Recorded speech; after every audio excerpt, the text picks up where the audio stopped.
घरूनच सुरू केलं होतं. आमच्या सोसायटीच्या क्लब हाऊसमध्ये एक्झिबिशनच लागलं पहिलं. आणि लोक आले का मग? म्हणजे अनएक्सपेक्टेडली मी इतका बिझनेस केला. किती इन्व्हेस्टमेंट केली सुरुवातीला?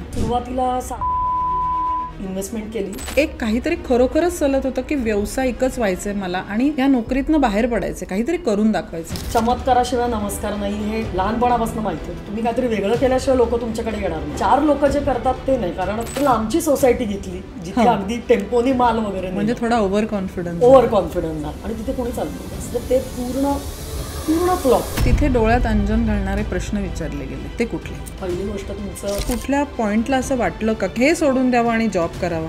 जॉब सोडून हे करावं असं खूपदा वाटायचं. स्वतःचं घर सोडून आम्ही छोट्या रेंटल घरात शिफ्ट झालो. दुकानात ट्रेडिंग करत असताना माझ्या लक्षात आलं, नोकरी पण मी करत होते, हे जे कपडे ट्रेडिंग मध्ये मिळत होते त्याचं एक तर फिटिंग चांगलं नसायचं, ते कम्फर्टेबल नव्हतं. त्यामुळे कुठेतरी ते वाटायला लागलं की आपण आपलं करू. आता ह्या सगळ्यामध्ये सगळं थांबलं असेल कुठेतरी जग. हे थांबलेलं जग चालू कसं केलं कोविड काळात? फेसबुक सारख्या माध्यमाचा वापर हा कन्सिस्टंटली केला तर ऑर्डर्स येऊ शकतात, तुला वाटतं का स्वतःला? ऑफकोर्स. म्हणजे घे भरारी ग्रुप जॉईन करणं ह्या माझ्या बिझनेसमधला एक वेगळ्या लेवलचा टप्पा आहे, जो खूप महत्त्वाचा ठरला आमच्या दृष्टीने. तेव्हाच्या काळामध्ये जी ओळख दुकानाला, ब्रँडला जी मिळाली ती सगळी घे भरारीमुळे मिळाली. नमस्कार, मी नीलम, घे भरारीची को फाउंडर. आपल्या मध्यमवर्गीय महाराष्ट्रीयन कुटुंबांमध्ये महत्त्व आहे फक्त शिक्षणाला. त्यातल्या त्यात IT चं एज्युकेशन असेल तर मग क्या कहने. नवरा बायको IT मध्ये जॉब करणारे म्हणजे काय, मस्त पगार. कम्प्युटर इंजिनिअरिंग म्हणजे एक आदर्श, सो कॉल्ड आदर्श कुटुंब. आणि ह्या आदर्श कुटुंबामध्ये असणारी एक आपली व्यावसायिका पल्लवी भिंगे. ती स्वतः कम्प्युटर इंजिनियर, नवरा कम्प्युटर इंजिनियर, छान पगार, मोठमोठ्या कंपन्यात जॉब, असं सगळं एक आदर्श जीवन जगत असताना कुठेतरी काहीतरी सलत होतं, काहीतरी कमी होतं. सतत ही जाणीव होत होती की आपल्याला वेगळं काहीतरी करायचं आहे, पण आपण करतो काहीतरी वेगळंच आहे. आणि मग जेव्हा कळलं की आपल्याला एका व्यवसाय करायचा आहे, एक ब्रँड उभा करायचा आहे, नुसती नोकरी नाही करायची आहे तर काहीतरी करून दाखवायचं आहे, त्यावेळेला खूप मोठ्या पगाराची एक नोकरीवरती सहज लाथ मारून बिझनेसमध्ये उडी टाकणारी पल्लवी भिंगे आणि तिचा ब्रँड सावरी बाय PNP क्रिएशन तिने कसा तयार केला हे तिलाच भेटून विचारूया. आज आपल्याकडे आलेली आहे पल्लवी भिंगे. नमस्कार. तर खरं सांगायचं तर मला तुझं आयुष्य खूपच इंटरेस्टिंग वाटत होतं की एवढं ITतलं जॉब, नवरा बायको, मस्त, म्हणजे किती आदर्श आहे ॲक्च्युली हे सगळं. आणि हे हवं असतं प्रत्येकाला. मग एवढं असताना असं काय सलत असेल की हा जॉब सोडला? मुळात कुठल्या कुठल्या कंपन्यात जॉब केलेस तू? माझं इंजिनिअरिंग झाल्या मायको बॉश ग्रुप, मग TCS, मग IBM 10 वर्ष आणि मग इन्फोसिस जेव्हा सोडलं 7 वर्ष. सो टोटल अराउंड 20 वर्ष नोकरी. सगळ्या स्वप्नवत कंपन्यांमध्ये जॉब केले, सगळ्या मोठ्या कंपन्याच होत्या. आणि हे करताना असं शांत, स्थिर आणि मस्त वाटत होतं का की काहीतरी सलतच होतं? सुरुवातीला वाटत होतं, पण लवकरच चालायला लागली. म्हणजे फार वेळ गेला नाही की ते स्थिर जे फिलिंग होतं की सेटल झालो आहे आपण. कारण तो मूळ स्वभावच नाही सेटल होण्याचा कुठे. म्हणजे काही ना काहीतरी किडे असतात ना अंगात, ते वळवळतच असतात सतत. त्यामुळे ते काही वर्षांनी वळवळायला लागले. पण 20 वर्ष हा मोठा काळ आहे ना. हो, आपल्याला घर, संसार, मुलं बाळ सगळं चालवायचंही असतं, त्यामुळे तोही आवश्यक आहे. स्पेशली फर्स्ट जनरेशन ऑन्टरप्रेनर असताना तर तो आवश्यक आहे, कारण आपला काही पिढीजात व्यवसाय नाही, घरात कोणी केलेला नाही, रक्तात काही बिझनेस नाही, रक्तात मुळीच फक्त शिक्षण. आपल्याला आई वडील हेच सांगतात की तुला अभ्यास करायचा आहे, तुला नोकरी करायची आहे आणि हेच तुझं आयुष्य आहे. आता हे जेव्हा तू जॉब करत होतीस त्यावेळेला तुझं लग्नही झालं होतं. जॉब, लग्न, ह्याच्यानंतर माणसाला अपेक्षित असतं मूल. तिथे तुला खूप त्रास झाला मूल होण्यासाठी. आणि ती तुझ्या आयुष्याची खूप टेस्टिंग इयर्स ठरली. म्हणजे ज्या व्यवसायात आपल्याला जायचं आहे तिथे जाईपर्यंत हा पण एक मोठा अडथळा होता, पैशाचा, आर्थिकही आणि मानसिकही. त्याबद्दल काहीतरी सांगशील का? हो, लग्न करून जेव्हा मी नोकऱ्या करत होते, सांगितल्याप्रमाणे छान मोठी ऑर्गनायझेशन्स होती, मस्त पगार होता, ऑनसाईट व्हिजिट्स झालेल्या होत्या. ऑलमोस्ट सगळ्या कंट्रीजमध्ये एकटे एकत्र असे जाऊन आलो आहे आम्ही. अरे वा. बऱ्याचदा 4-5 वेळा मी इंडिव्हिज्युअली सगळीकडे, US, युरोप सगळीकडे जाऊन आली. नवराही गेला, मीही गेले, एकत्रही गेलो, सगळं छान सुरू होतं. पण जसं तुम्ही म्हटलात की शिक्षण, लग्न आणि मग मुलं, असं जे इझी फ्लोचार्ट असतो म्हणजे व्हायलाच पाहिजे असं आमच्या बाबतीत झाला नाही. म्हणजे पहिली 3-4 वर्ष, 4-5 वर्ष काही विशेष वाटलं नाही, कारण आम्ही खूपच फिरत होतो नोकऱ्यांमध्ये. पण त्याच्यानंतर जेव्हा मुलं होत नव्हती तेव्हा ऑफकोर्स म्हणजे आपण काही वेगळे आहोत, आपल्या बाबतीत काहीतरी वेगळं घडतं आहे हे समजायला सुरुवात झाली. आणि त्या दिशेने पॅरलल जेव्हा करिअर नेमकं उभं करायचं असतं त्याच काळामध्ये हाही स्ट्रगल सुरू होता, खूप मोठा.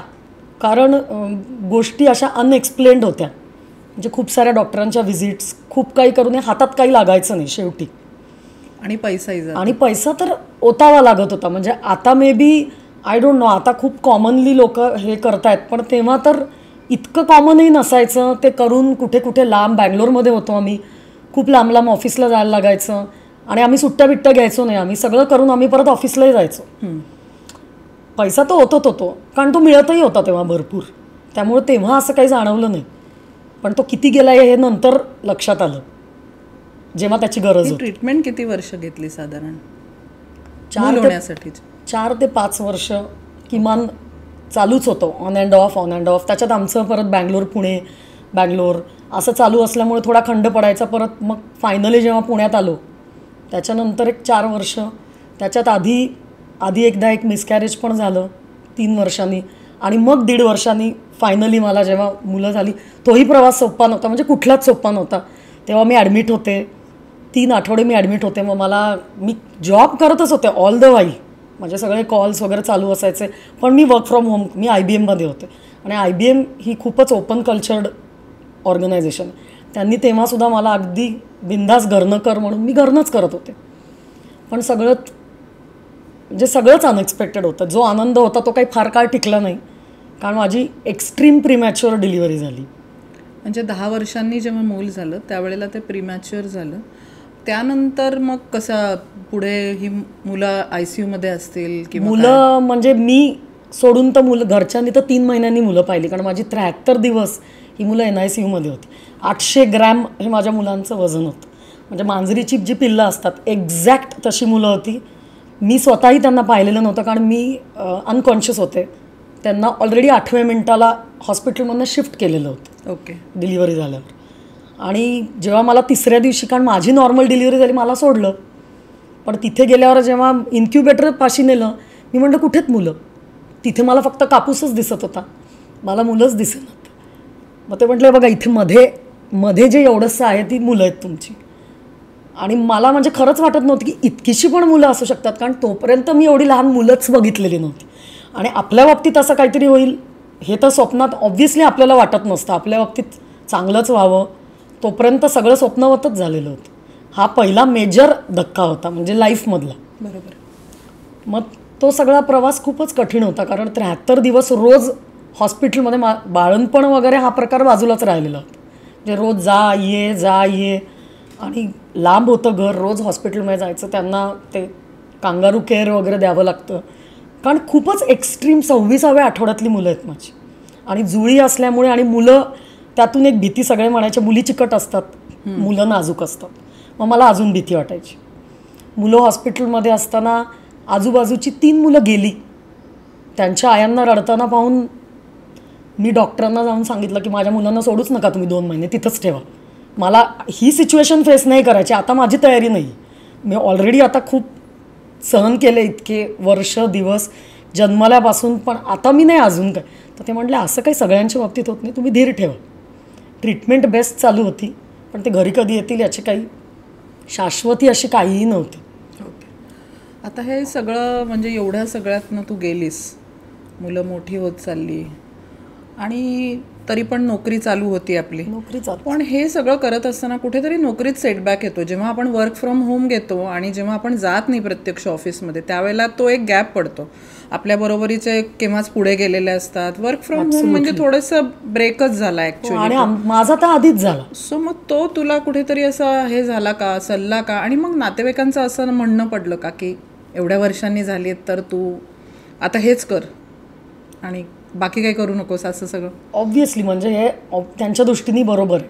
माझा आधीच सेटबॅक बसला होता, कारण ट्रीटमेंटच्या वेळेला किंवा सायकोलॉजिकली जे मी मागे पडत गेले, माझं एक तर जे फील्ड होतं ते पूर्ण टेक्निकल होतं. SAP सॉफ्टवेअरमध्ये मी होते, SAP टेक्निकल, ज्याच्यात मेनली मेल डॉमिनेटेड हे फील्ड आहे. बरोबर. बायका फारशा नसतात, कारण इथे कधी पण सर्व्हर डाऊन होतात आणि सगळे US UKचे क्लायंट्स असतात. त्यांच्या दुपारी जर सर्व्हर डाऊन झालं तर आपल्या इथे मध्यरात्र. ओके. मग ते उठून तुम्हाला करावं लागतं. म्हणजे ऑलरेडी ते एक प्रेशर होतं की आपण हे करू शकू का नाही. प्लस त्याच्यात जेव्हा हे सगळं चालू होतं मुलांसाठीचं स्ट्रगल, तेव्हा ऑलरेडी मी बॅकसीट घेतलेलं होतं. मनाने तर मी आधीच घेतलं होतं. म्हणजे ट्रीटमेंटमध्येच आधीच मी मागे पडलेले होते की आपल्याला नाही आता हे आणि नाहीच जमायचं. त्यामुळे ते सलायला तर तेव्हापासूनच लागलं होतं की आता आपल्याला नाही बहुतेक जमणार. पण नोकरी चालू करिअरमध्ये तो तो सेटबॅक होताच. तो कंटिन्यू झाला. मुलं झाल्यानंतर असा परत स्ट्रगल असल्यामुळे तो कंटिन्यूच होत गेला, तो वाढतच गेला. म्हणजे मग वाटायला लागलं की मग खूप जण म्हणायला लागले की नोकरी सोड. एवढ्या महत्प्रयासाने मुलं झाली आहेत तर तुला अजून का करायची काय गरज आहे. बरोबर आहे. पण एवढे वर्ष करिअर केलेलं असतं, ना सोडवतं ना धरवतं.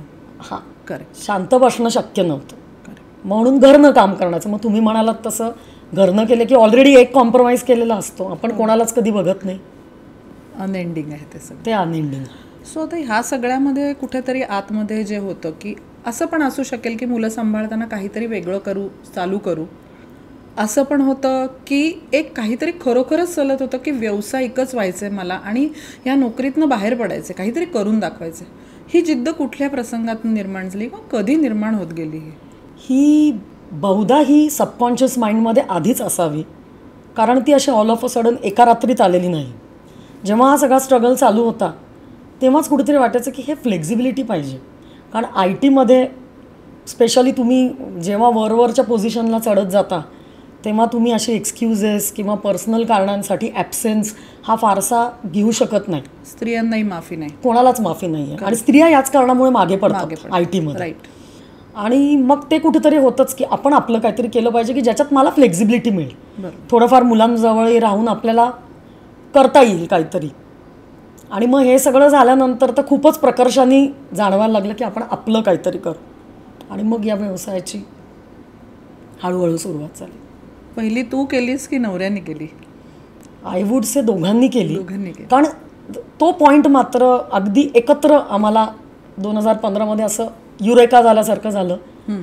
आपण सुरू करू. म्हणजे काही गोष्टी क्लिअर नव्हत्या, असं काही फारसं विजन नव्हतं, पण आपलं काहीतरी करू. पण क्लोदिंगमध्ये जाण्याआधी काहीतरी त्याची आवड होती का, की प्रिंट्सची आवड आहे नवीन अशी काहीतरी, आणि मग कुठेतरी बघितलंय हे आपण करू असं काहीतरी एक असतं ना आपल्याला? आवड मुळीच नव्हती. बरं. मी लहानपणापासून टॉम्बॉय ऑलमोस्ट कॅटेगरीत होते. ओके. मी स्वतः काही फारसं नटणं मुरडणं याच्यात प्रकार मला आवडत नाहीत.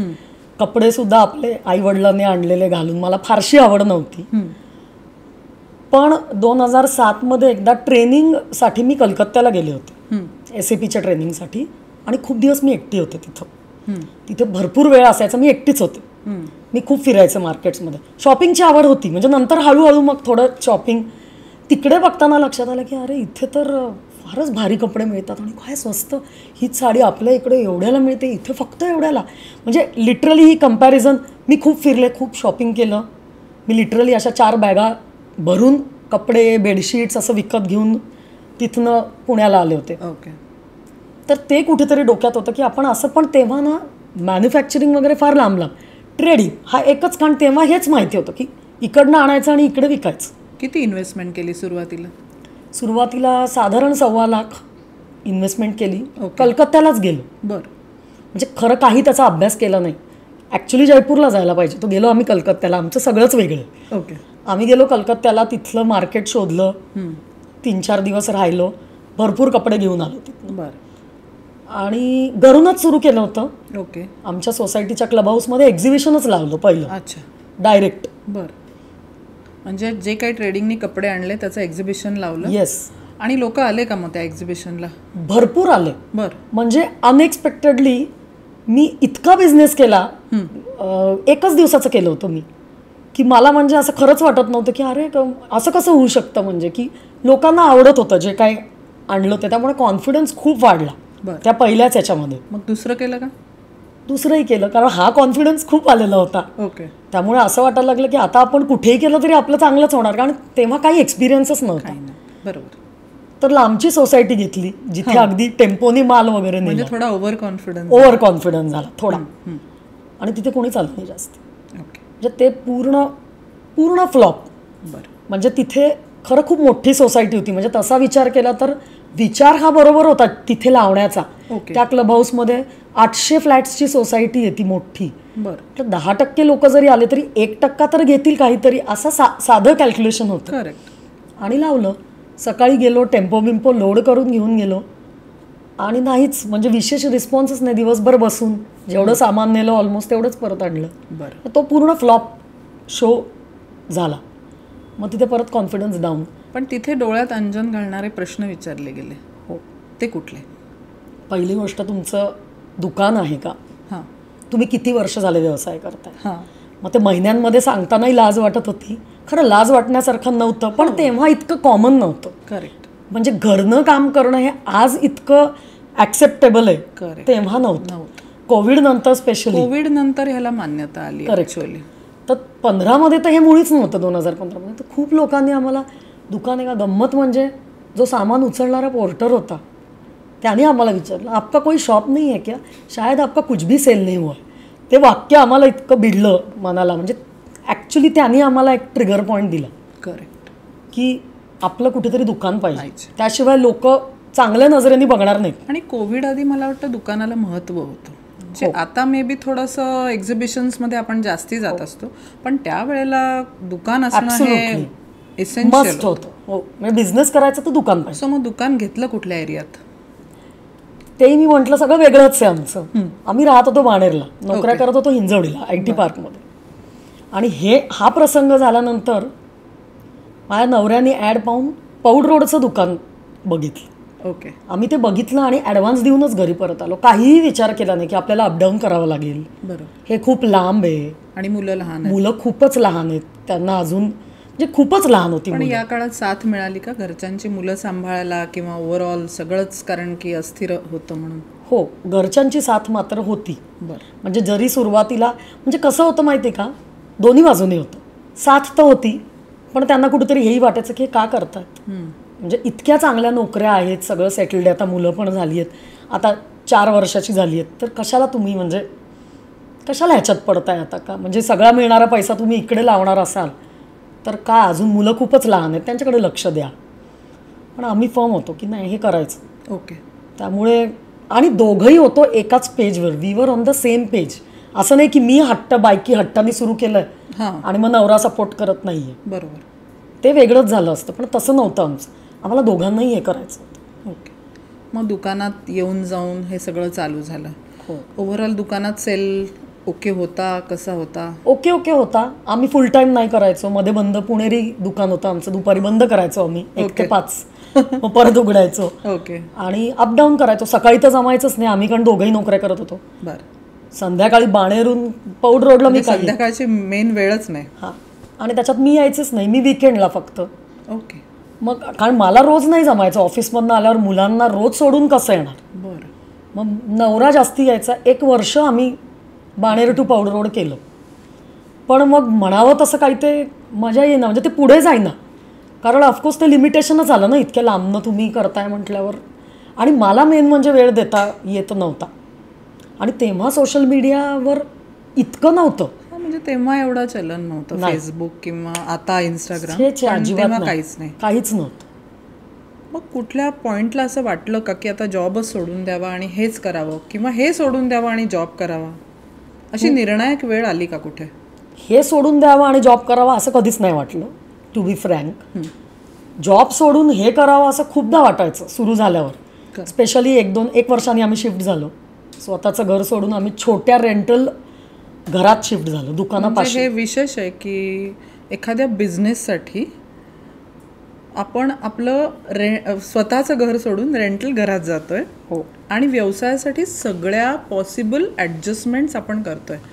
मला वाटतं की हे पण आपल्याला सामान्य लोकांना शिकण्यासारखं आहे याच्यातून, की बिझनेस जर करायचा असेल तर टोकाची ॲडजस्टमेंट, टोकाचं डेडिकेशन हे असणं फार गरजेचं आहे. अगदी.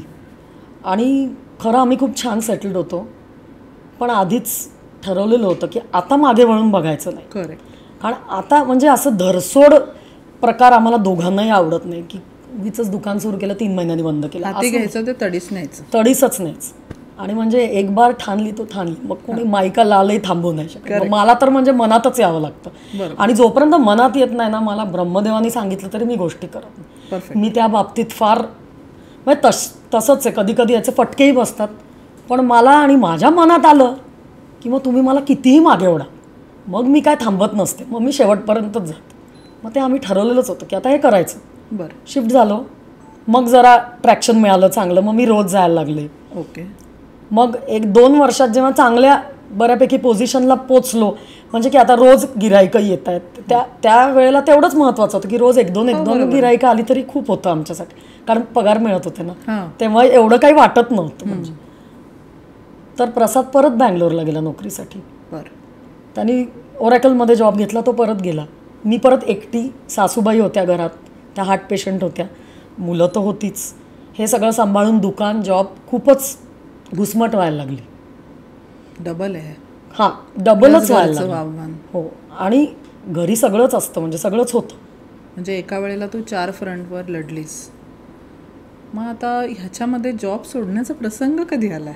जॉब सोडण्याचा थोडा नंतर, म्हणजे ॲक्च्युली मनात मी सततच म्हणायचे थोडं सेटल होऊ दे, मी जॉब सोडणार. नवरा पण बँगलोरला. नवरा बँगलोरला होता, तर मी म्हटलं तसं किडे कमी नाही आहेत, ते लागलेच वळवळायला. ते ट्रेडिंगमध्येही मजा येईना.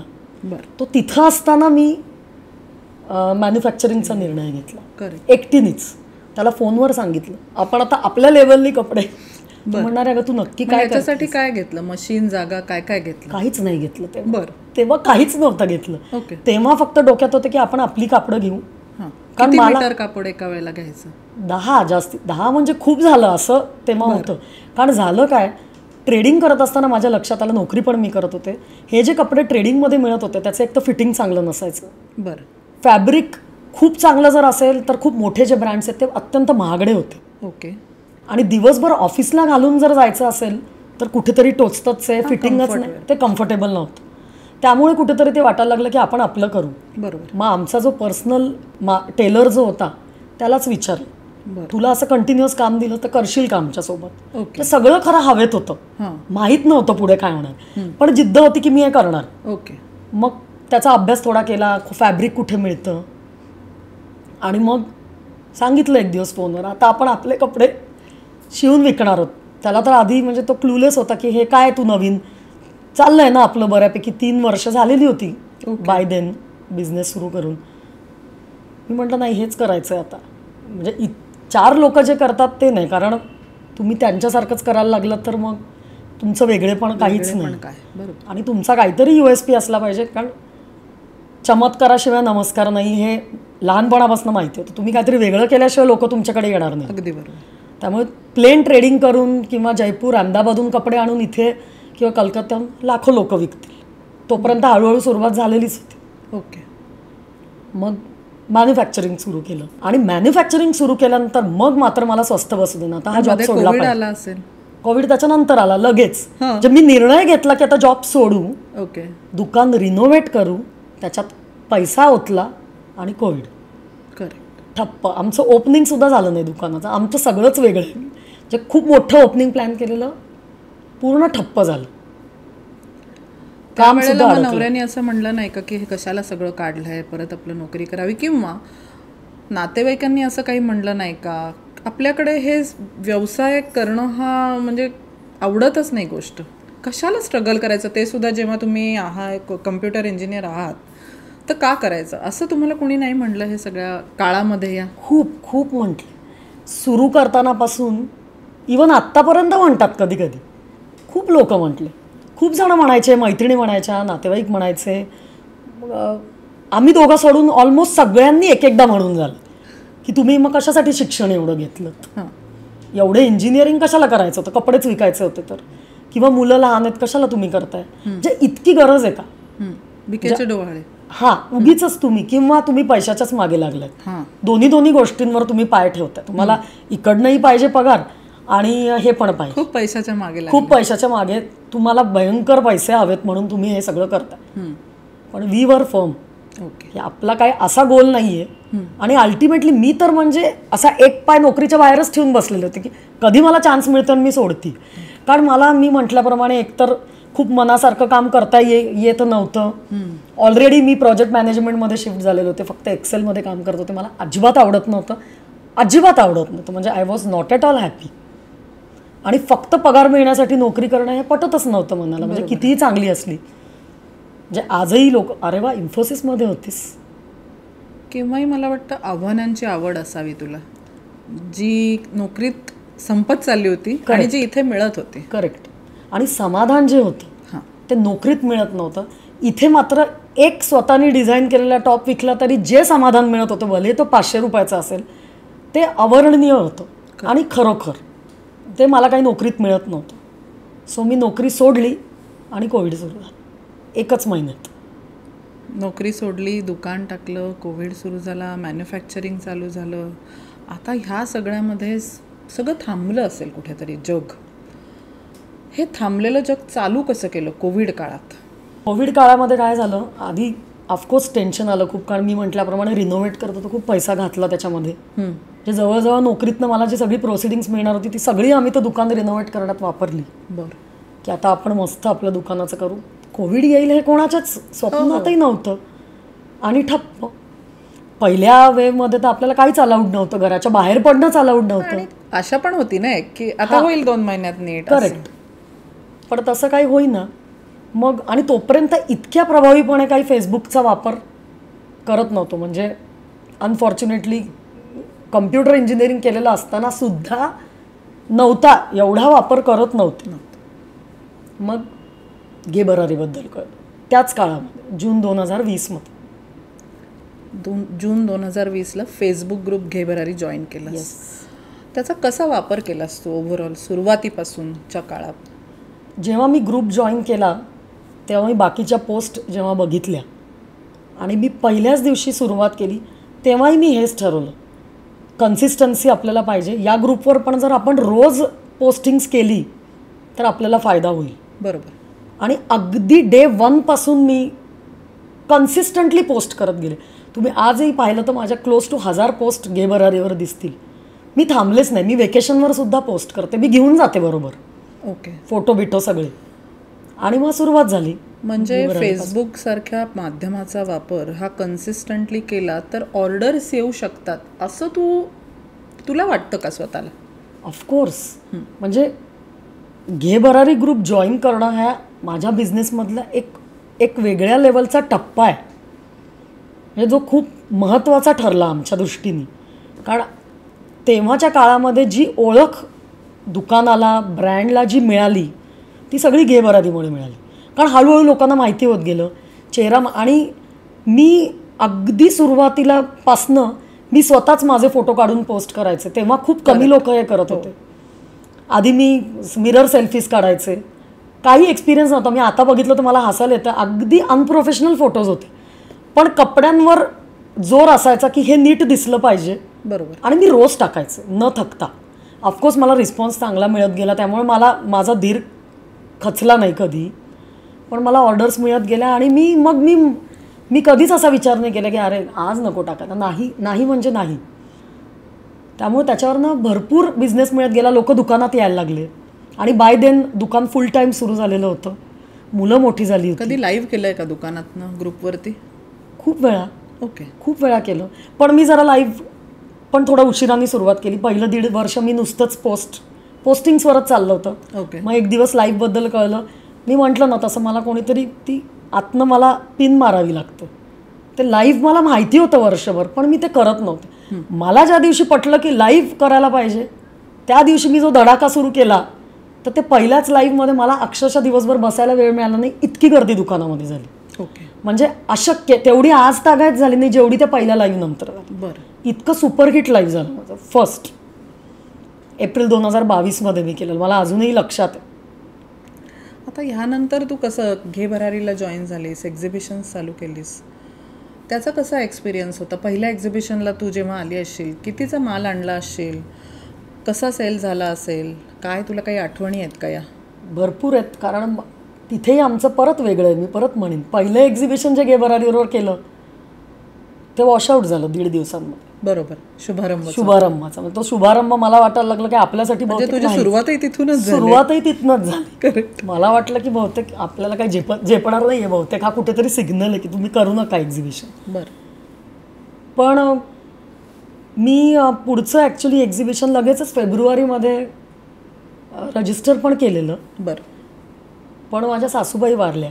ओके. मधल्या वेळात तो खूप मोठा धक्का होता. म्हणजे घरची फ्रंट सांभाळायला आता कोणीच कोणीच नव्हतं. कारण नाही म्हटलं तरी मुलं अजून इतकी मोठी नव्हती की मी सगळं त्यांच्यावर टाकून बिझनेस करीन. आणि त्या बघत होत्या खूप व्यवस्थित, कारण त्या घरीच होत्या, त्यामुळे त्या नीट बघायच्या. मला ते एक्झिबिशन कॅन्सल करायला लागलं. म्हणजे शुभारंभाचं तसं झालं, या एक्झिबिशनचं असं झालं, हेही कॅन्सल. मग मी ठाण्याला पहिलं एक्झिबिशन केलं. मग आम्ही डायरेक्ट पुण्याच्या बाहेरच गेलो. पहिलं एक्झिबिशन फुल फ्लेज. मी भरपूर माल आणला होता पहिल्याच एक्झिबिशन. पण माहीत नव्हतं किती न्यायला पाहिजे, काय न्यायला पाहिजे. एक्सपिरियन्स नव्हता खरं सांगायला गेलं तर. पण खूप छान रिस्पॉन्स मिळाला, कारण ठाण्याचं पब्लिक होतं म्हणजे मला. आणि काय झालं, मी थोडं उशिराने सुरुवात केल्यामुळे लोक मला ऑलरेडी ओळखत खूप होते गेवर आधी.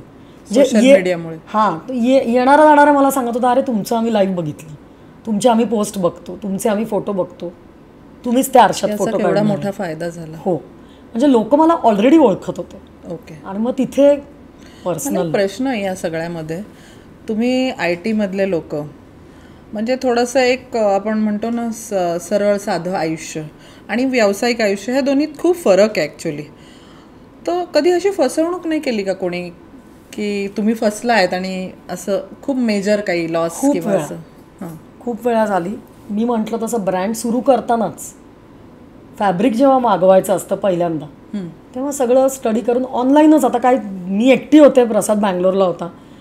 मी छान वेबसाईट वगैरे बघून सिलेक्ट करून एका अहमदाबादच्या बाईकडनं, जिचं तिच्या म्हणण्याप्रमाणे मॅन्युफॅक्चरिंग तिचे भाऊ कच्छमध्ये करत होते, तिथनं जवळजवळ 40-45 हजाराचा माल मागवला. बरं. हेही कळत नव्हतं की सगळे पैसे आधीच देऊ नये, थोडेच द्यावेत, आल्यावर सगळे द्यावे. सगळे पैसे देऊन टाकले. होते ना पैसे होते नोकरीचे, त्यामुळे ते ओतलेले होते ऑलरेडी. आणि ही बाई काही पाठवेच ना मला. मी एकटी. आणि रोज मी तिला विचारायचं, पार्सल पाठवलं का, पार्सल. ती रोज काहीतरी कारणं, कोणाची तरी डेथच झाली आहे, असंच झालं. मला लक्षात यायला लागलं ही बाई फसवती आपल्याला.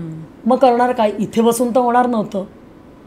मग एक दिवस डोक्यात आला, तर मी अहमदाबादला जाणार आणि माझे पैसे मी घेऊन येणार. पण असं कसं डायरेक्ट जाणार. मी इथल्या पोलीस स्टेशनमध्ये जाऊन अहमदाबाद पोलीस स्टेशनचा नंबर मिळवला त्या एरियातला. त्यांना फोन केला, त्यांना सांगितलं ही बाई मला असं फसवतीये, ती मला एक तर माझे पैसे मिळवून द्या, नाही तर मला कापडं तरी द्या, काहीतरी एक द्या. म्हणजे मी आणि पुण्यात बसून काही नव्हते करू शकत. मी डायरेक्ट एकटी अहमदाबादला गेले, पोलीस स्टेशनलाच गेले डायरेक्ट. आणि त्यांच्या पोलिसांच्या जीपमध्ये बसून त्या बाईच्या दुकानात. आणि तिने दिले निम्मे पैसे, निम्मे नंतरही दिले. थोडं नुकसान पोलिसांनी खाल्ले त्याच्यामध्ये मदत करण्याबद्दल. पण गंमत म्हणजे ज्या बाईंनी फसवलेलं होतं ते महत्प्रयासाने तिच्याकडनं मिळवलं. आणि तीच बाई नंतर मला लिफ्ट देऊन तिने मला स्टँडपर्यंत सोडलं परत नंतर तिच्याशी. म्हणजे नंतर इतक्या गप्पा मारल्या, कारण मला हेही होतं की उरलेले पैसे देणार आहे की नाही, माझ्या डोक्यात तेच. बरोबर. इव्हन मी तिच्याकडनं बसच्या तिकिटाचे पैसे घेतले, तिच्या समोरच तिकीट ठेवलं की हे तुझ्यामुळे मला यायला लागलेलं आहे, मी माझ्या आज मुलांना सोडून आली आहे एकटी. बरोबर. पण आज मला विचार केला तर वाटतं जरा जास्ती डेअरिंग केलं होतं, कारण इट वॉज रिस्की. बरोबर. वेगळ्याच शहरात जाऊन, कधी गेलेले नव्हते मी अहमदाबादला, तिथे जाऊन. आणि नेमकी ती बाई कोण आहे, काय, काहीच कल्पना. आणि ती म्हणजे काय करेल काय नाही याचं काहीच कल्पनाच नव्हती. कारण एक नोकरी करताना एक इनोसन्स असतो मला वाटतं, जो बाहेरच्या जगात पडल्यावरती खूप वेगळ्या पद्धतीने जग वेगळं आहे. अजून मला वाटतं काहीतरी चोरीचा पण एक प्रयत्न होता, तोही एक खूप मोठा सेटबॅक. हो, ते नोकरी सोडल्या एका आठवड्यात नोकरी सोडली. वा वा वा, आता छान दुकानाकडे फोकस करू, की पुढच्या आठवड्यामध्ये चोरीचा प्रयत्न झाला. पूर्ण दुकान उचकटलेलं होतं आणि सकाळी 7 वाजता फोन, तुमच्या दुकानामध्ये चोरी झाली. म्हणजे जो काही मला अजूनही आठवत आहे, म्हणजे की जो काही धक्का बसला होता तो तिथे जाऊन पाहीपर्यंत ती धडधड काही कमी होत नव्हती. आणि मग ती भीती की आपण आत्ताच नोकरी सोडली आहे, ज्या आपण इतक्या उड्या मारल्या की आता नोकरी सोडून बिझनेस करून, आणि असं जर काही होत राहिलं तर कसं, म्हणजे कसं करायचं आपण पुढे. बरोबर. तो एक अजून मला एक सांग, आता जेव्हा तुम्ही चालू केलं तेव्हा मला वाटतं तू किती 1.25 लाखापासून चालू केलास, एवढी इन्व्हेस्टमेंट होती. आणि आत्ता काय इन्व्हेस्टमेंट असेल सर्वसाधारण, किती पीस असतील? जर एक स्टॉल घेभरारीत तू लावत असशील तर किती पीस असतील तुझ्या स्टॉलवर? किंवा काही एक रेशो जो मला वाटतं प्रत्येक बाईला कळला पाहिजे की एक नोकरी करणारी स्त्री जर ह्याच्यात पडली तर ती कुठे जाऊ शकते. आज मी कुठल्याही एक्झिबिशनमध्ये घेभरारीच्या आले तर माझ्या स्टॉलवर 1000 पीसेस असतात किमान. 7-8 लाखाचा कमीत कमी सांगते मी, याच्या वरच असेल पण खाली नसतो. 7-8 लाखाचा तर माल असतोच असतो, जास्तीच असेल. तुम्ही 10 लाख म्हटलं आणि दुकानात वेगळा, ते तर वेगळंच आहे प्रकरण. तिथे तर भरपूर हा सगळा, म्हणजे एवढं आपण करू शकतो जर जिद्द असेल तर. ऑफकोर्स, पण तुमची तयारी पाहिजे. हो. आणि खूप कॉम्प्रोमाइज करावं लागतं. कम्फर्ट झोन सोडून तुम्हाला बाहेर यावं लागतं. ECG वर खाली होण्याची सवय पाहिजे रोज. अजूनही होतं. ओके. अजूनही होतं.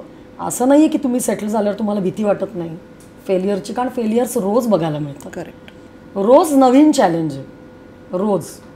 तू काही B2B एक्झिबिशन्स पण केली आहेत किंवा बाहेरच्या देशात पण केली आहेत. ओव्हरऑल एक्सपिरियन्स कसा होता आणि त्याच्यामुळे बिझनेसला काय फायदा होतो हे तू सगळ्यांना सांगशील? हो. आता मी म्हटल्याप्रमाणे आम्ही या जर्नीमध्ये 2022मध्ये नवऱ्यानी पण नोकरी सोडली. तो एक खूप मोठा डिसिजन होता आमच्यासाठी. बरोबर. की आता sole earning will be from business. Correct. आता नो नोकरी, नो 1 तारखेला मेसेज, क्रेडिटेडचा मेसेज नाही, आता फक्त डेबिट्स. बरोबर. आता कमवायचं ते आपल्या याच्यावर. त्यांनीही नोकरी सोडली. मग आम्ही मॅन्युफॅक्चरिंग, सोडताना कॉन्फिडन्स असणार आहे की कुठेतरी आता ब्रँड चांगलं काम करतोय. हो, सेटल झालेला होता ब्रँड तसा. ओके. पण तो पुढे जाण्यासाठी मी एकटी पुरेशी नव्हते. बरोबर. मला बॅकएंड सपोर्ट हवा होता, विशेषतः घरातली व्यक्ती. हो. मग आम्ही खूप विचारांती, त्यांनी पण जॉब सोडला. मग आम्ही मॅन्युफॅक्चरिंग फॅसिलिटी सुरू केली वेगळी. बरं. जे आधी दुकानातच 2 मशीन टाकून शिवायचो, ते आता किती मशीन आहेत? काय एरिया असेल मॅन्युफॅक्चरिंगचा? एरिया आता भरपूर 1800 स्क्वेअर फीटचं मोठी मॅन्युफॅक्चरिंग फॅसिलिटी आहे. इंडस्ट्रियल एरियामध्ये आहे पुण्यात. बरं. 8 ते 10 मशीन्स आहेत. ग्रेट. तिथे 10-12 माणसं काम करतात. बेस्ट. आधी एकच माणूस काम करायचा, 10-12 काम करतात. भरपूर प्रोडक्शन असतं आपलं सतत.